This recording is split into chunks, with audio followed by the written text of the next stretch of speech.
Hi, in this video, ituturo ko naman sa iyo kung paano mo matatrack kung ilan na yung number of leads na na-generate mo for your apps business. Alright? Especially kung wala kang sariling website, especially kung wala kang sariling lead capture page, and yung nile-leverage mo lang is yung mga websites na binigay sa iyo ni Unity Network. Alright? So, first of all, no, click mo lang itong login button para ma-access mo yung iyong apps dashboard. Alright? So, dito sa apps dashboard mo, click mo lang itong start your journey now.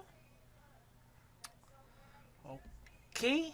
And then lilinawin ko lang na ma-access mo lang ito, no, after your one-on-one coaching. Okay, so ma-access mo yan dito sa tools, Unity login.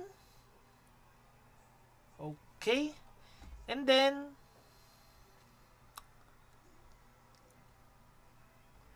click mo lang itong login to Unity Network.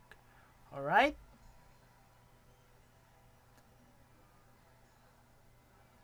So, mag-login ka lang sa Unity Network account mo.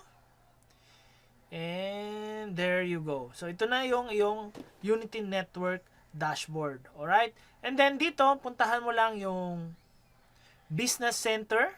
Okay? Or, ang pwede mo nang gawin is i-click mo itong leads. No? Para matrack mo kung ilan na yung number of leads mo.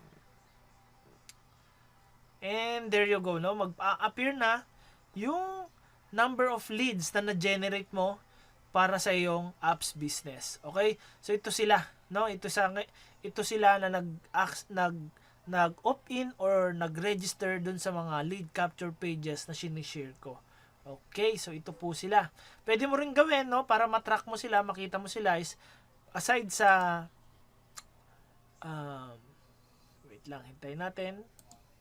Aside sa pag-click mo directly dito sa button na to, no, pwede mong gawin is punta ka sa Business Center and then puntahan mo itong My Leads. Okay? So My Leads lang.